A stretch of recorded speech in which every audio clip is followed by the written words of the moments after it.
Hello mga loves! Kumusta po kayo?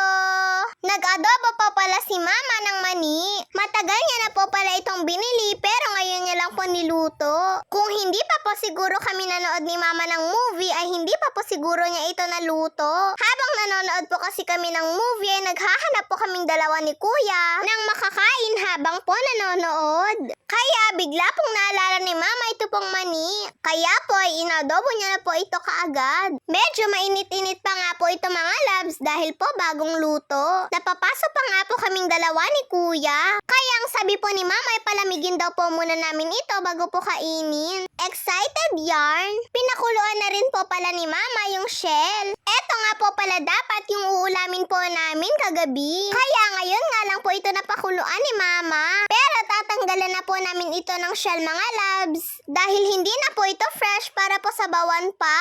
Bale nga po yung mga may laman na lang po yung tinatanggalan namin ni kuya. At ihahalo na nga lang daw po pala ito ni mama sa itlog. Para po may pang-almusal daw po kami bukas. Sayang nga lang po at hindi ko po matitikman yung sinabawang luto nito.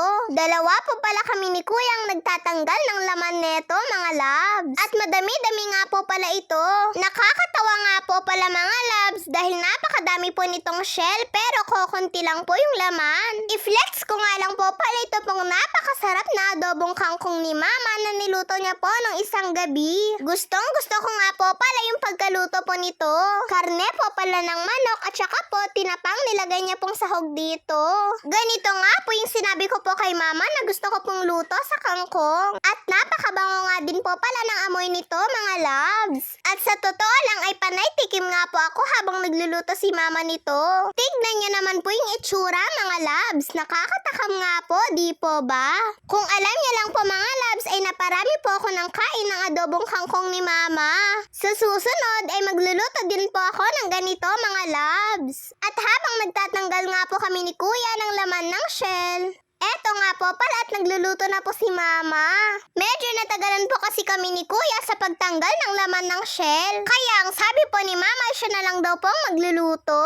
Adobong baboy po palang niluluto ni mama. O di po ba, puro adobo nga po kami mga loves. Eto po pala yung version ni mama sa pagluluto ng adobo. Matamis-tamis po pala ito pong adobo na niluto ni mama. Hindi na daw po pala siya naglagay ng Sprite dahil asukal na lang daw pong nilagay niya. Gusto po kasi niya ay matamis-tamis na maasim-asim. Yung naglalaban daw po yung tamis at asim. Nung naluto na po pala ito mga loves ay kalamansi juice po pala yung nilagay ni mama na pang-asim dito. Masarap daw po kasi mga loves kapag po asukal lang nilagay dito tapos kalamansi juice daw po ang nilagay dito na pang-asim. Konting halo-halo na nga lang po pala ito ni mama mga loves dahil luto na daw po ito. Hindi na po pala ito nilagyan ng tubig ni mama dahil gusto daw po ni mama ang ganitong adobo, yung dry. At ayan na nga po pala mga loves, luto na po ang ating adobong baboy. At naghanda na rin po pala si mama para po makakain na kami. O tara mga loves, kain na po tayo.